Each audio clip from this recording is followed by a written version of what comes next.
칙곡의 성가인물전. 오늘은 송나라 선승 오조법연 선사에 대해 알아보겠습니다. 사천성 면주 사람으로 속세의 성은 등이다. 북송 때 임재종 양기파 승려이다. 35살에 출가하여 구족계를 받았다. 성도에서 유학하면서 백법과 유식하게 여러 논들을 익히고 깊은 뜻을 탐구했다.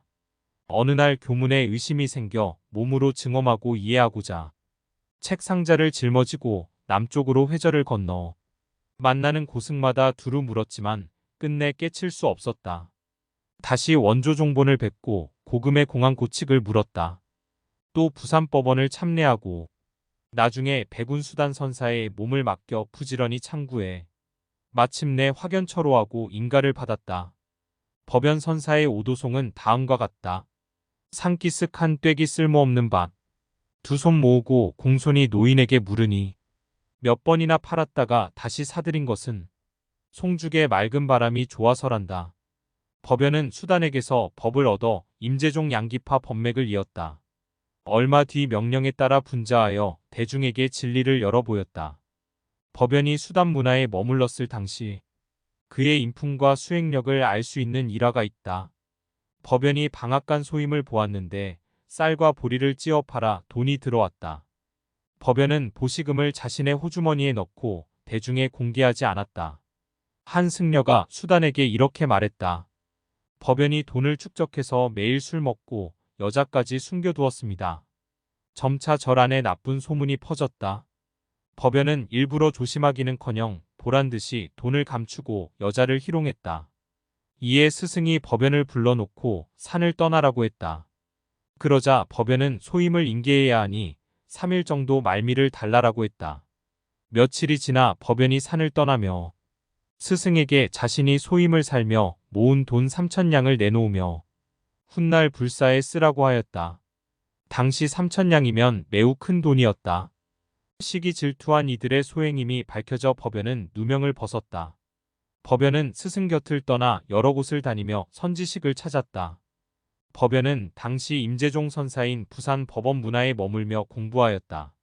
사면산에 머물다가 나중에 백운산으로 돌아왔고 만년에 태백산에 있다가 다시 기주 오조산 동선사로 돌아왔다. 그 뒤 호북성 기춘 오조사로 옮겨갔다. 법연이 오조산에 처음 들어서며 오조홍인의 조탑을 찾았다. 법연은 오조홍인의 조탑에 예를 올리며 이런 시계를 읊었다. 옛날 이렇게 온몸으로 갔다가 오늘에 다시 오니 기억하는가. 무엇으로 증거를 삼으랴 이로써 증거 삼노라. 곧 500년 전에 열반한 홍인이 다시 돌아왔음을 의미한다. 이런 시계 이후로 선종사에서 법연을 홍인의 후신이라고 한다. 그 뒤 호북성 기춘년 오조산 오조사에서 설법하여 크게 선풍을 일으켰다. 법연은 이곳에 오래 머물며 선풍을 진작해 선종사에서 그를 오조 법연이라 한다. 선종사에서는 무자 화두를 법연이 주목하였고 법연에게서 비롯되었다고 본다. 다음 법연어록을 살펴보면 여러분, 그대들은 도대체 평소에 어떻게 공부를 해나가고 있는가? 언제나 오직 무자를 생각해야 한다. 그런데 그대들 가운데 그것을 일삼아 공부하는 이가 몇이나 되는가? 있다면 누구 하나 여기 나와서 대답해보라. 나는 그대들이 있다고 말하는 것도 없다고 말하는 것도 바라지 않는다. 또한 그대들이 있는 것도 아니요 없는 것도 아니다고 말하는 것도 바라지 않는다. 그대들은 무엇라고 대답할 것인가? 자, 이것뿐이다. 그는 수많은 화두 가운데 조주의 무자를 수행의 근본으로 할 것을 역설하였다. 무자 화두를 주장하며 공안으로서 체계를 세운 이는 법연이다. 이후 법연의 손자인 대의 종고도 주목하였다. 또한 종고 이후 100년이 지나 활동한 무문해계도 주목하였다. 해계는 저서 무문관 일칙으로 무자를 제시했는데 선사는 360골절 8만 4천 털구멍 온몸이 의단이 되어 무자 공안을 창구해야 한다라고 하였다. 몽산덕이도 조주의 무자 한마디가 종문이 한문이니 유심으로 뚫을 수 없고 무심으로도 뚫을 수 없다라고 하였다.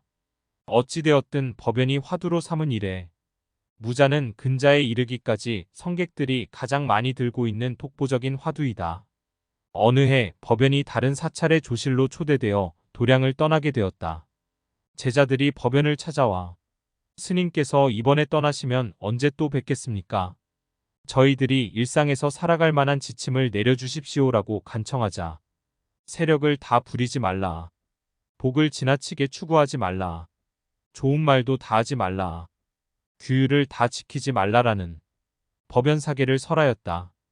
제자들이 법연에게 수행하는 방법을 자주 물었다. 이에 대해 어느 날 법연이 상당설법을 하였는데 내용은 다음과 같다. 나의 선이 어떤 것인지 비유를 들어 이야기하겠다. 밤도둑인 아버지가 점점 나이 들어가자 아들이 아버지에게 가업을 이을 수 있도록 기술을 전수해달라고 부탁하였다. 아버지는 도둑질도 타고나는 법이다. 가르칠 것은 없지만 배워보도록 해라. 오늘 밤에 나를 따르라. 그날 밤 아버지는 아들을 데리고 부잣집에 물건을 훔치러 갔다. 아버지가 옷장 안에 옷을 담으라고 하면서 옷장 안으로 들어가라고 한다. 아들이 무심결에 옷장 안에 들어가자 아버지는 옷장 문을 걸어 잠그고 도둑이야 라고 외치더니 도망을 가버렸다. 마침 그 집의 식구들이 몰려와 집안을 둘러보았다. 아들은 옷장 안에서 빠져나가기 위해 쥐가 상자를 갉아먹는 소리를 내었다. 그러자 주인이 하인을 불러 옷장 문을 열어보라고 하였다. 하인이 옷장을 열고 등불을 들이대자 아들은 하인이 들고 있는 등불을 순식간에 끄고 밖으로 도망쳤다. 사람들이 뒤쫓아오자 아들은 도망치면서 우물에 돌을 던졌다. 사람들은 도둑이 우물에 빠졌다고 생각하고 우물 안을 들여다보았다. 아들은 이 틈을 타 집으로 도망쳐왔다.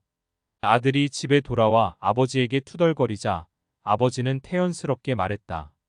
너의 기질을 훈련시킨 것이다. 물건 훔치는 재주는 스스로 터득해야 하는 법이지 배워서 되는 것이 아니다. 또한 다른 사람이 대신해 줄 수도 없는 법이다라고 하였다. 부친은 아들을 의도적으로 사지로 내몰아 스스로 방법을 터득토록 한 것이다. 법연이 말하는 선도 이와 같음을 시사한다. 중국 선불교의 제20대 석가모니 이래 제47대 조사 스님이다. 제21대 조사 원호극근 스님에게 법을 전해주었다. 휘종 숭령 3년 6월 25일 상당하여 대중들과 작별하고 몸을 깨끗이 씻은 뒤 입적했다. 세수는 80여 세다. 세칭 선종사에서 오조법연으로 불린다. 법사가 잠옷 많아.